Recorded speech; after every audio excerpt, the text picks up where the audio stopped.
para dar una mirada en profundidad a lo que ocurrió en la jornada de ayer, sobre todo respecto a los resultados, pero también en los caminos que se abren. ¿Qué viene ahora? Son algunos de los temas que abordaremos junto a Carlos Peña, abogado, doctor en filosofía, rector de la Universidad de Diego Portales, también columnista y escritor. ¿Cómo está, Carlos? Buenas tardes.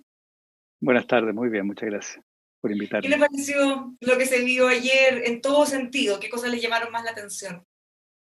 Bueno, yo creo que lo que pasó ayer no fue del todo sorpresivo, la verdad, pero sí el resultado, en mi opinión, es enigmático. Es decir, tenemos un resultado que en los números es una flagrante victoria, digámoslo así, del apruebo, aunque no sabemos exactamente, Bárbara, qué esconde ese número gigantesco y elocuente, ¿verdad?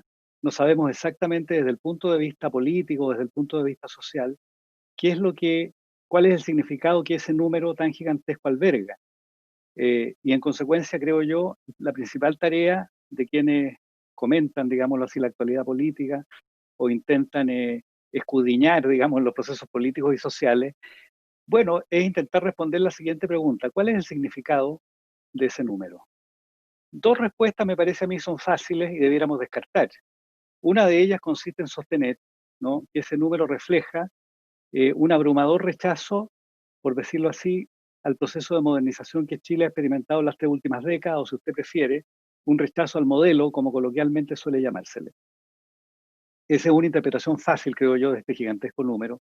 La otra interpretación, igualmente fácil, pero errónea, aunque es probable que la escuchemos en estos días reiteradamente, es leer ese resultado como la adhesión a un sector político, es decir, una adhesión, ¿verdad?, a la izquierda o a la centroizquierda.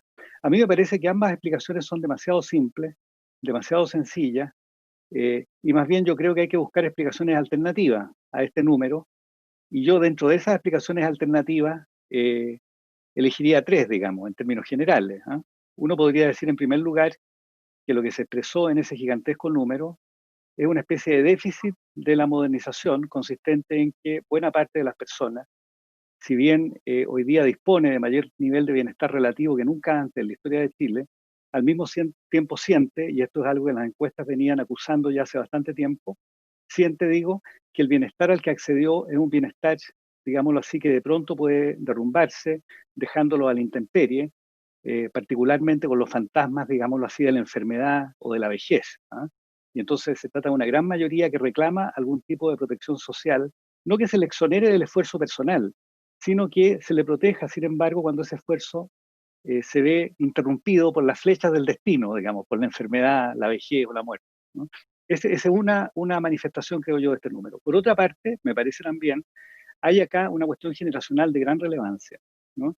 De alguna manera lo que vivimos ayer es una culminación transitoria, pero una culminación a fin de cuentas de un proceso generacional muy intenso que se vivió a contar de octubre del año pasado. La generación nacida entre fines de los 80 y principios de los 90 comparte una misma experiencia vital, una cierta vivencia, es la generación más educada, más escolarizada, aunque suene esto sorprendente, de la historia de Chile, la que ha dispuesto de mayor bienestar, de mayores perspectivas, la que goza de mayor movilidad intergeneracional, pero al mismo tiempo es la generación más individualizada, eh, la generación, digámoslo así, con menos pertenencia colectiva, una generación que de alguna forma quiere elegir su modo de vida y reclama, en consecuencia, se acoja a una especie de gramática moral dentro de la cultura. Me parece que esto lo hemos visto tanto en las manifestaciones habituales de la Plaza Baquedano como en los grafitis del centro de Santiago. Y este es una segunda expresión, creo yo, que oculta o alberga ese número que comentábamos. Y la tercera es un cambio de clivaje de la política.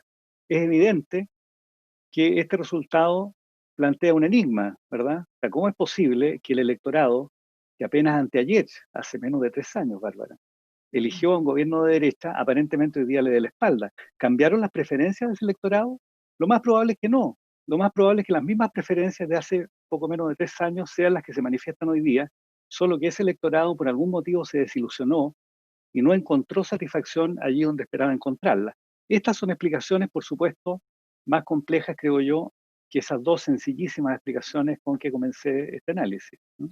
Muchas veces las explicaciones sencillas les convienen a algunos o parece que se quieren Claro, quedar ahí porque son útiles a sus intereses. A veces es más fácil exacto. no hacerlo a propósito, este estudio más acabado. Claro, claro, los actores políticos, y es natural, esto forma parte del juego democrático, intentan hegemonizar la opinión pública, no está en su interés genuino entender el proceso, sino más bien asignarle un significado que coincida con sus propias orientaciones ideológicas, de manera que es natural, ¿verdad?, que los sectores de más de la izquierda vean en esto un fracaso rotundo, flagrante del modelo, o que los partidos de izquierda vean en este resultado una especie de adhesión electoral a sus propias orientaciones o puntos de vista.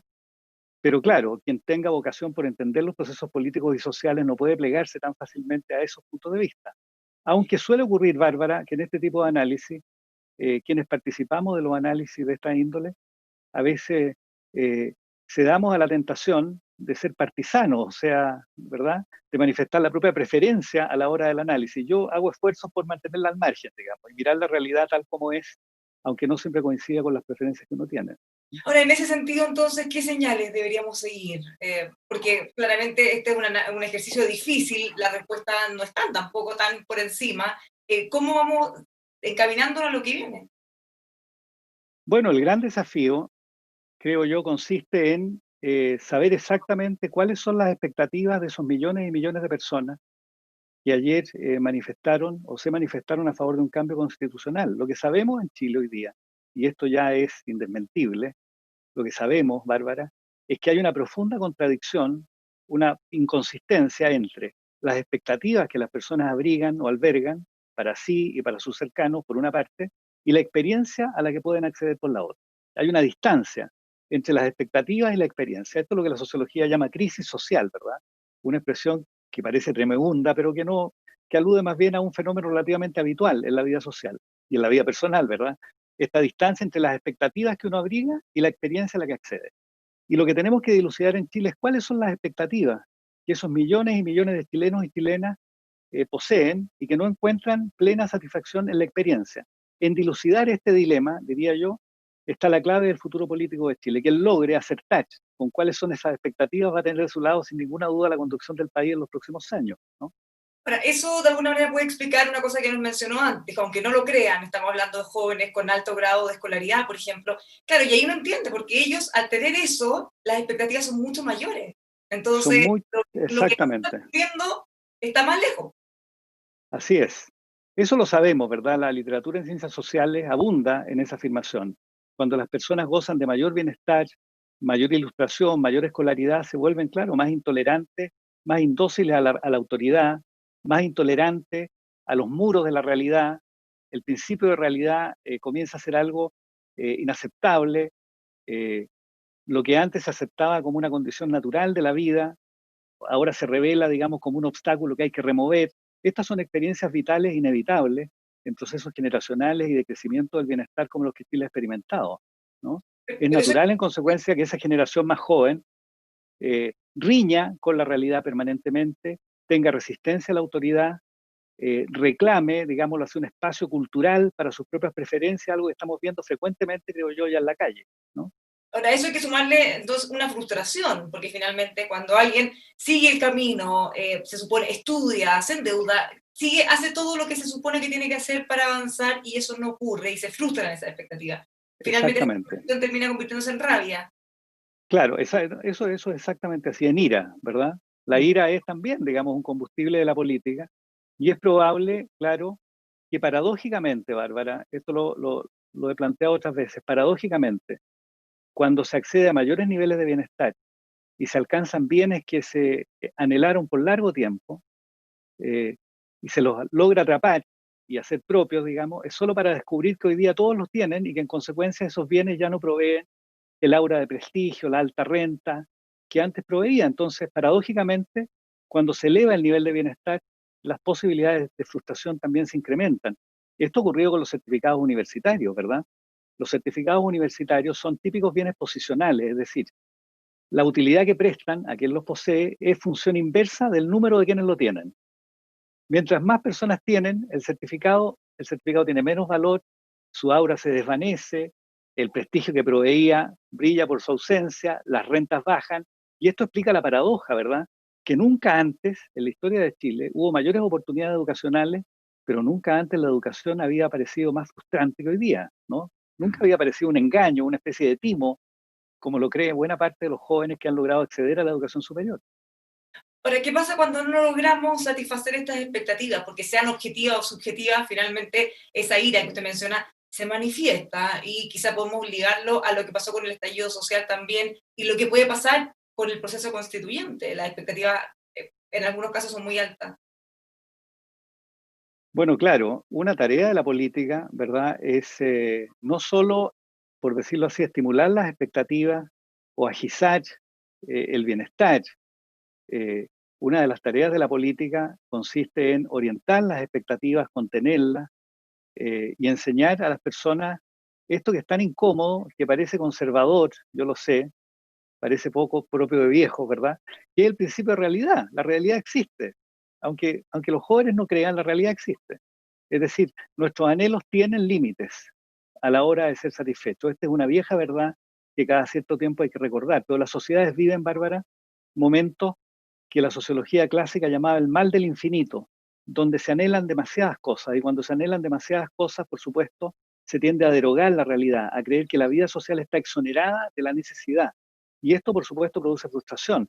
Pero claro, la tarea de las élites políticas e intelectuales consiste en orientar estas expectativas, en contenerlas y reiterar una y otra vez el incómodo principio de realidad, ¿no? Sin ceder, por supuesto, a él. La política consiste en modificar la realidad, pero la política es un arte que consiste en atender a la realidad y al mismo tiempo, paradójicamente, intentar modificarla. Solo aferrarse a la realidad se llama un conservadurismo total, digamos.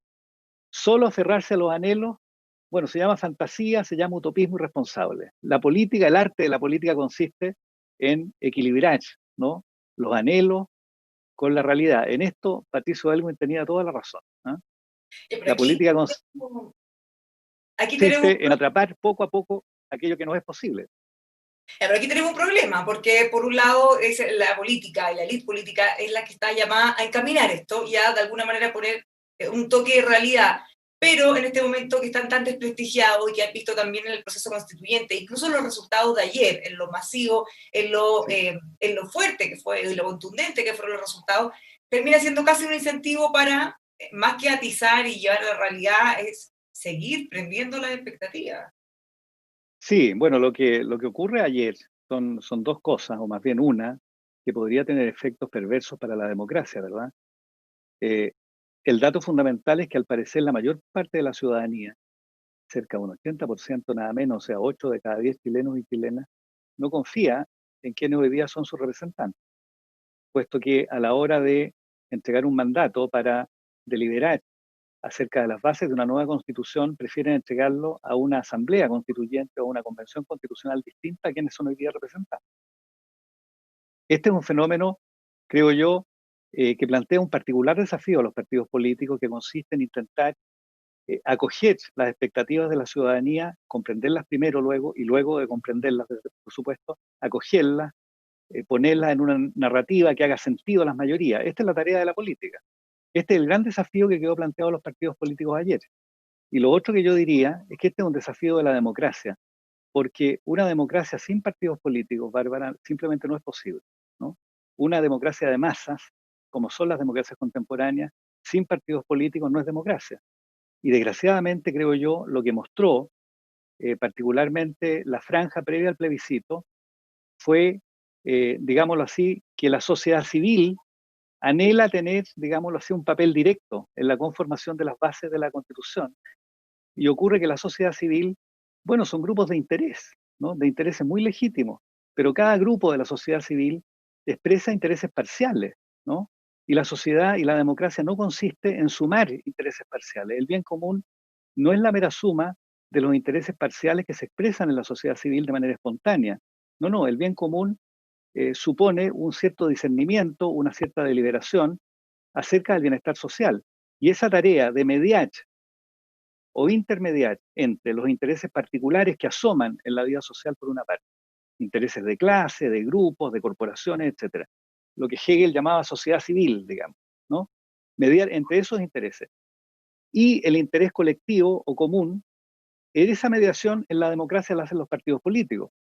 Hacen esa mediación en base a una ideología que formulan, una narrativa que son capaces de elaborar, y una cierta profesionalización en el manejo del Estado.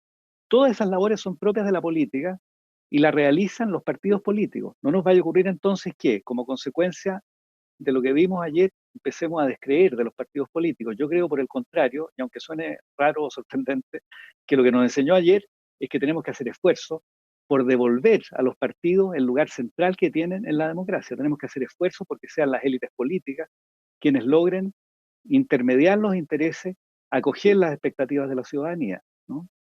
Pero tenemos por un lado estos desafíos de los partidos. Y otra cosa que puede haber sido quizá más novedosa de lo que ocurrió ayer es la participación masiva y contundente de los jóvenes, cosa que normalmente no se había Sí, visto en otros procesos. Es un electorado, son un público que ellos en general no conocen muy bien, no saben cómo manejarlo, no son sus votantes tradicionales.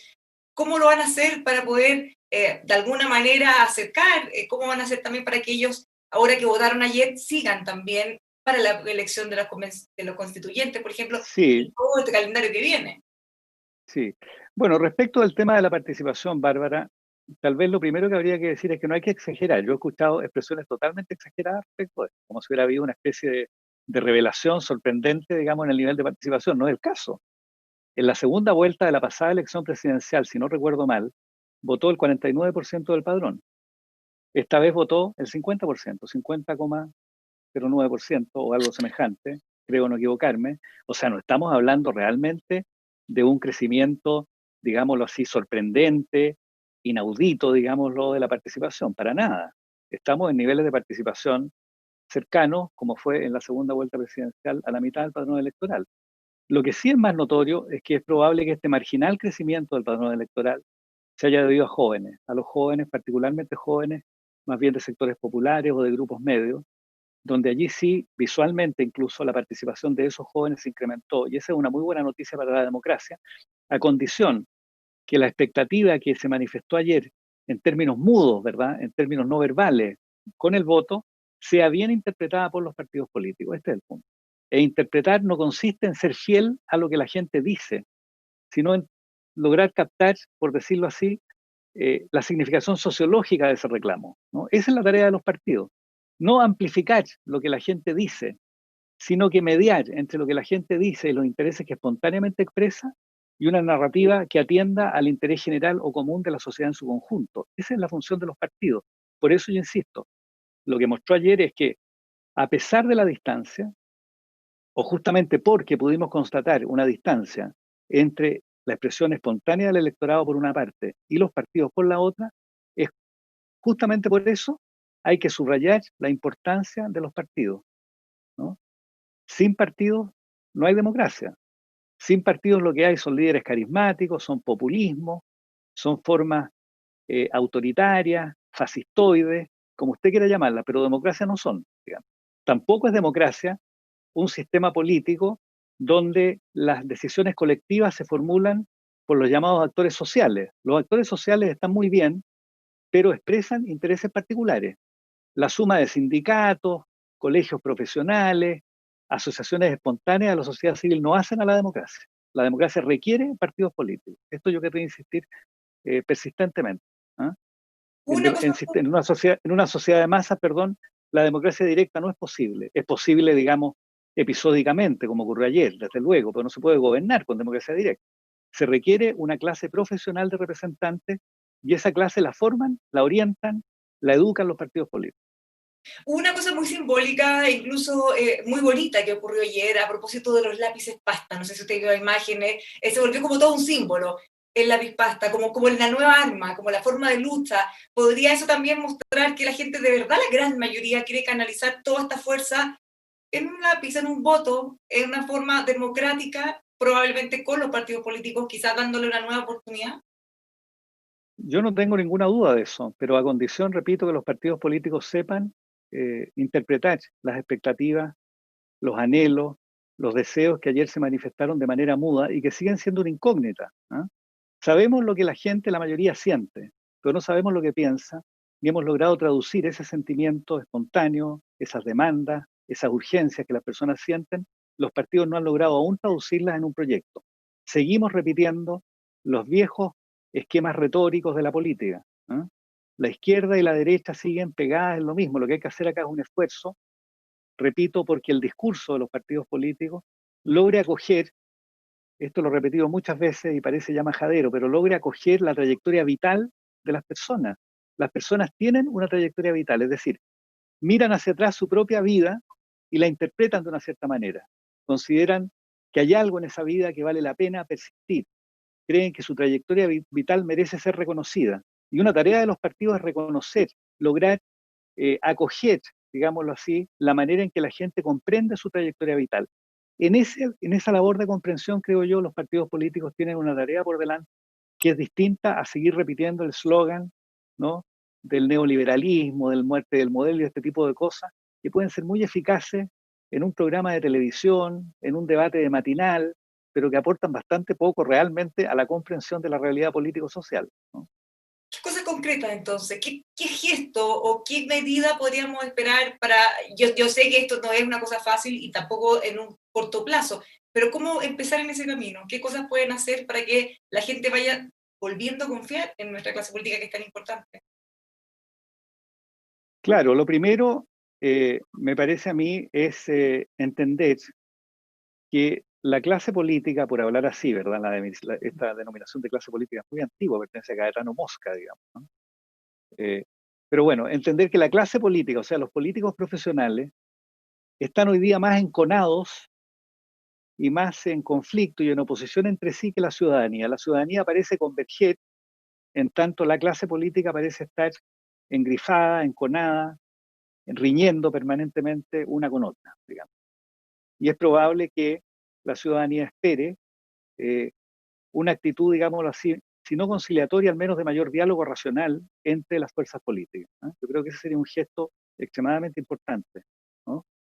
Que la gente vea que así como hubo una gran convergencia en torno al tema de la nueva constitución, bueno, las fuerzas políticas logren converger también en un diálogo de búsqueda acerca de las bases de una nueva constitución. Y no hagamos de el proceso constitucional que ahora se va a iniciar una mera pugna de intereses, eh, de estratagema, de astucia, con miras a imponer la propia voluntad. El proceso político, por supuesto, es una lucha de voluntades, pero también tiene que ser una lucha, un intercambio de razones. Y yo creo que si las fuerzas políticas se esmeran, y en esto las dirigencias políticas tienen una tarea por delante, en exponer razones, van a mostrarle a la ciudadanía que la voluntad de convergencia que tiene la ciudadanía encuentra un reflejo en la clase política. Este es un primer gesto que a mí me parece indispensable, ¿no? Agregaría todavía que los partidos políticos o las fuerzas políticas tienen que darse la tarea de dilucidar cuáles son las expectativas que animan hoy la vida social de millones y millones de personas en Chile y que no encuentran satisfacción en la experiencia, ¿no? Yo creo que esta sí es una tarea de más largo plazo en la que los intelectuales, los académicos, pero sobre todo los políticos tienen que embarcarse, ¿no? ¿Acaso los chilenos y chilenas, debiéramos preguntarnos, anhelan una vida más colectiva? ¿Anhelan sumergir su individualidad en un colectivo que los abrigue, que los proteja, que los cohesione? ¿O en cambio quieren expresar su individualidad en la cultura, en proyectos de vida individuales y lo que necesitan son oportunidades para hacerlo? Esta es una pregunta fundamental, ¿no? Porque de Gracias. pronto creemos, Una de respuesta. pronto creemos, de pronto creemos que en Chile lo que está ocurriendo es que los millones y millones de personas que se manifestaron por la nueva constitución lo que reclaman o requieren es una especie de abrigo comunitario. Tal vez no es así. Tal vez la modernización de Chile individualizó a las personas y lo que las personas necesitan son bienes básicos para desenvolver su propio plan de vida. Esta es la primera pregunta.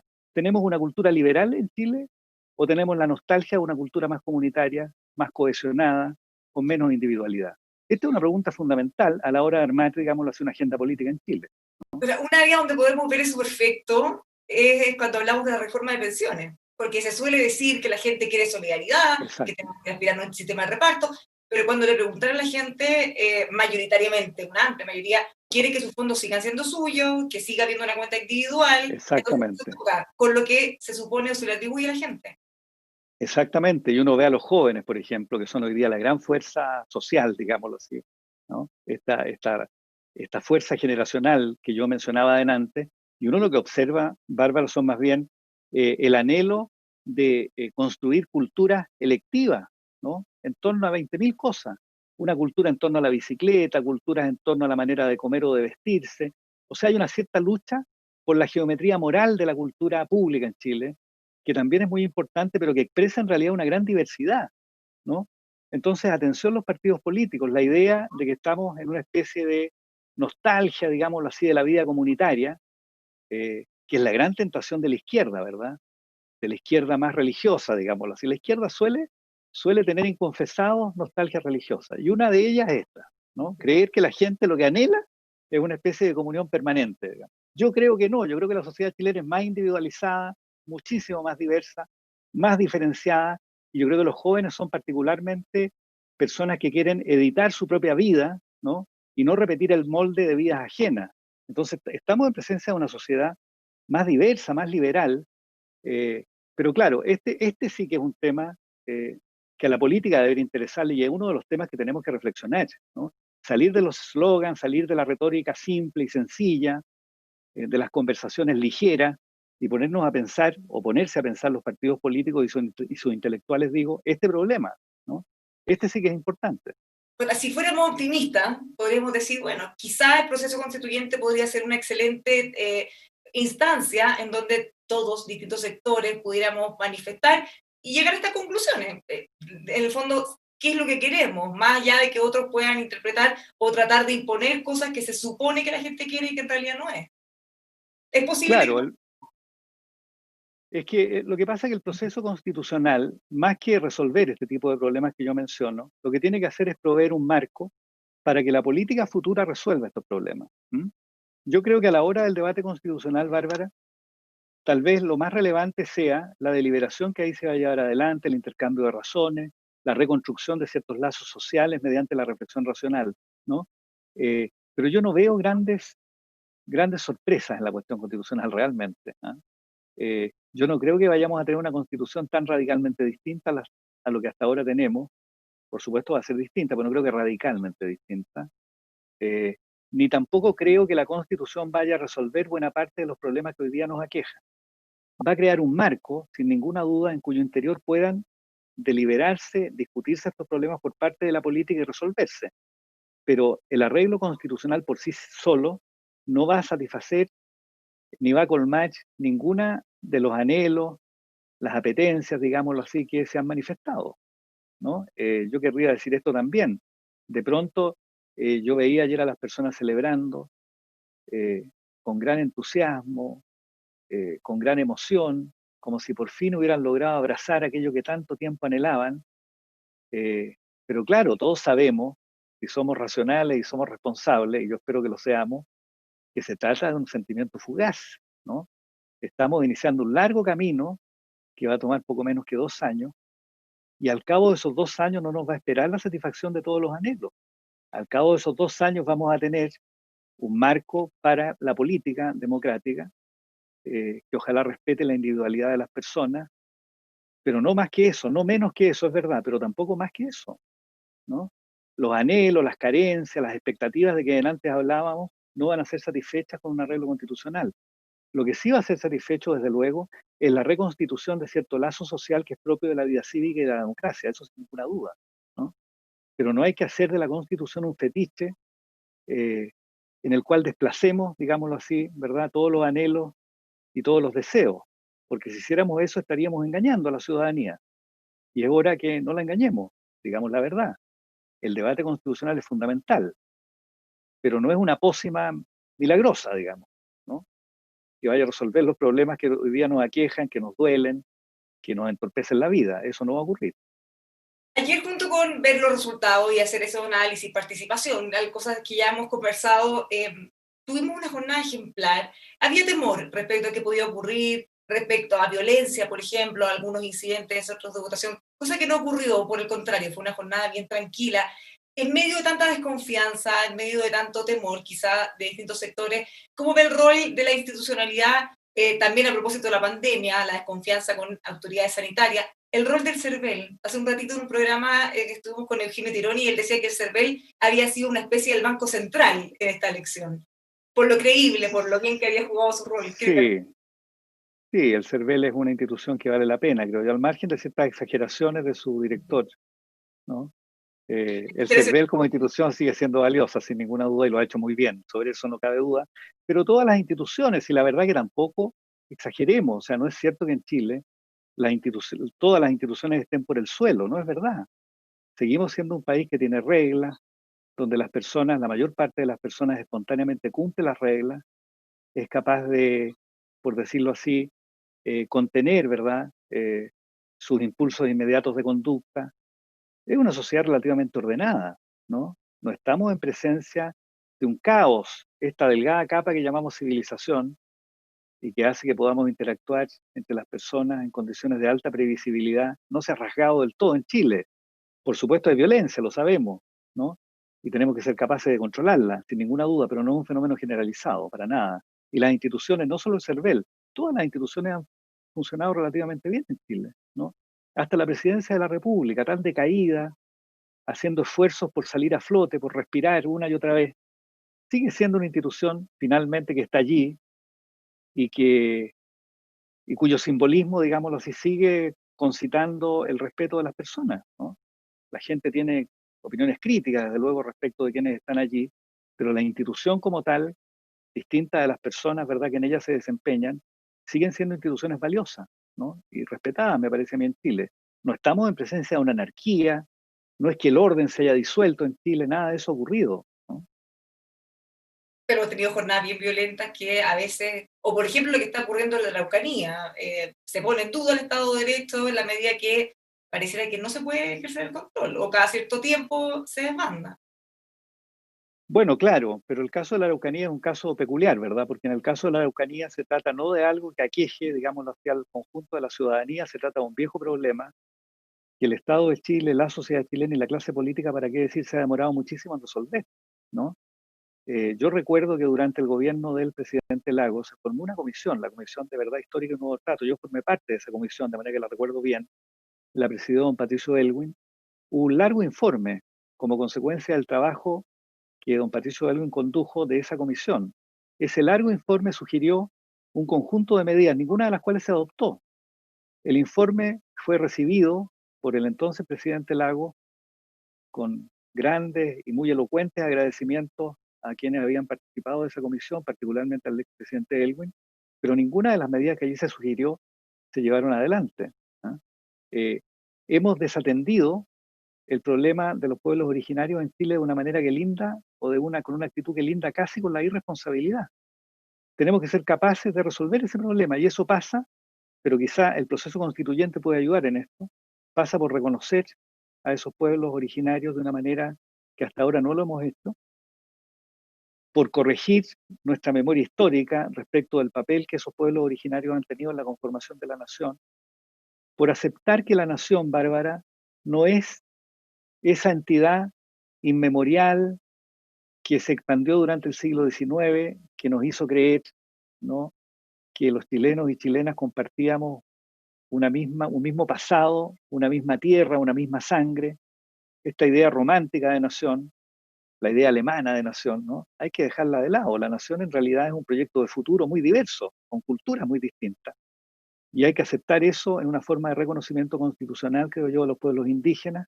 Hay que permitir que los pueblos indígenas se constituyan como sujeto político, o sea, que formen una voluntad colectiva y que con esa voluntad colectiva participen de la voluntad democrática. Esa es la única manera de aislar a los violentos y a aquellos que aspiran a ciertas formas de separatismo, digamos, de los pueblos originarios. Sin hacer esas medidas elementales, creo yo, vamos a seguir padeciendo el problema que suele llamarse el problema mapuche, pero que no es solo el problema mapuche, es el problema Rapa Nui, es el problema, digamos, de los atacameños, es el problema también, desde luego, de los mapuches. ¿Cree que es fundamental, entonces, en esta materia, por lo menos, establecer los escaños reservados para pueblos originarios? No tengo ninguna duda que es fundamental establecer los escaños reservados para los pueblos originarios. Tampoco yo tendría ninguna duda en que hay que crear un padrón electoral indígena de los pueblos originarios que les permita ir conformando una cierta voluntad colectiva, ¿no? Yo creo que en el proceso constituyente que viene, Bárbara, hay dos datos o dos elementos que son fundamentales y tal vez son de lo más valioso que hemos alcanzado en estos tiempos. Uno es la paridad de género, yo creo que eso es fundamental, ¿no? A mí me parece que la paridad de género nos va a ayudar en Chile a superar de una buena vez los estereotipos de género que tanto daño hacen en la vida cotidiana y en la vida pública en Chile.